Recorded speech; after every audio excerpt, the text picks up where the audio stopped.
Oh, hello, hello. It's been a while. I know I've been moving a lot, learning a lot, growing a lot. And don't you worry, I am going to share each and every one of those insightful pieces of knowledge that I've gained over this time from London to Spain to Chicago to Connecticut to home. Over on the YouTube channel, Life After Trauma. Subscribe so you don't miss any of those videos. They are going to be short, like bites of how this impactful understanding has helped change my life, just like we're going to do today, really, which is the first one. I was laying in the pool. It was vacation time. And I was asking myself the question of what would, rather than what I wanted to achieve, rather than what I wanted to go get, what is it that wanted to come through me?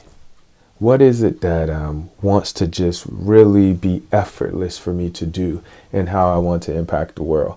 And I fell asleep on my floaty in the pool, sunburned all on my arms. Another story, another time. Fall asleep on my floaty while thinking about this, while contemplating this, and bump an individual who ultimately ended up owning a speakers bureau. So we got to talking, and I was putting together my speakers reel, my sizzle.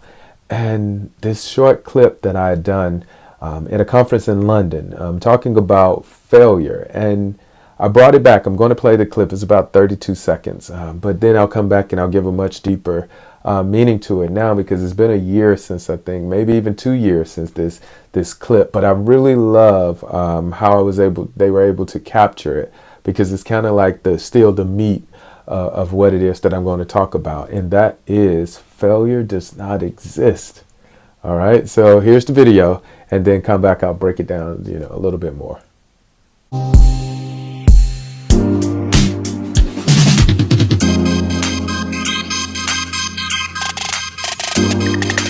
For me, failure doesn't exist.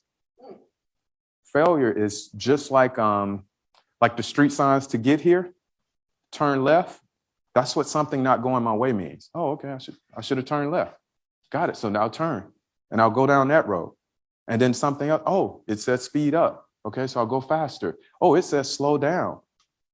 Right? That's what failure means for me. It's just a different way to go on this entire journey of life. And I'm not anxious about it at all. I really like the way I said it there, but then I'll just put a little bit more framework, help see it better. Failure. So just for context, when I'm talking about failure, I am talking about that nasty, negative, adverse feeling that comes without reaching a required goal or maybe an expectation someone had. Like not getting the mark. And as a result of not meeting that mark, you have this just feeling of hopelessness, this feeling that's kind of being weaponized and causing you not to be able to move on. The reason one would do this, the reason we look to failure in this manner in which I'm talking about it now, is to remove some of the unhealthy self-beliefs that come along with being attached to failure. If I were to think back, and this is just me, I'm an optimist here, but if I were to think back, I really believe what happened was we set this metric in society of failing in hopes that when people did fail, it would really light up something in there, and because of their desire to want to be a part of a bigger society or a bigger group or an organization or anything to achieve something. And over the years, I think it's been used as a weapon, and it really slows down everyone's ability to kind of perform in their life. At least for me, that's what it felt like, not meeting that mark. And so when I take the context of it now, what really this is all about is helping relieve some of those unhealthy self-beliefs that stop you from being able to produce or perform, in your life. It connects you back to your creative and your connective power that gives you the ability to thrive anywhere. That's why you would want to hear, this message on failure not existing. Failure not existing looks like, if I were to set out for an objective, well, I made those expectations up, in an attempt to give me a direction of travel. Well, depending on how valid they are, not meeting them doesn't mean anything personal, because I'm still going toward my goal.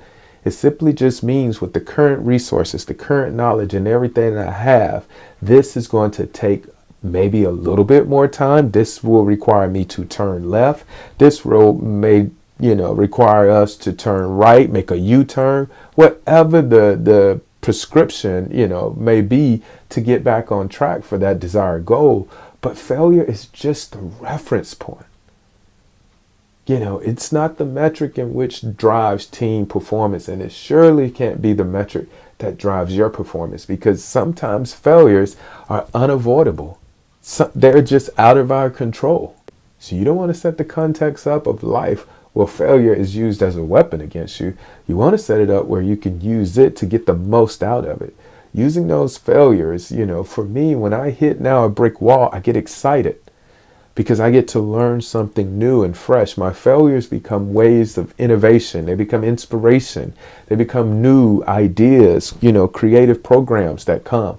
Every time I hit the wall, I am excited about learning something new. That's how growth and development works. That's how the evolution of living a life after trauma happens. We are continuously learning how to look at our failures, or those points in which we get stuck, not as anything other than a reference point. And it highlights in some efforts our growth, our resilience. They're just reminding us to keep going. For me, that's so key to know that failure doesn't exist, because with that, anything is possible. Have the day you deserve.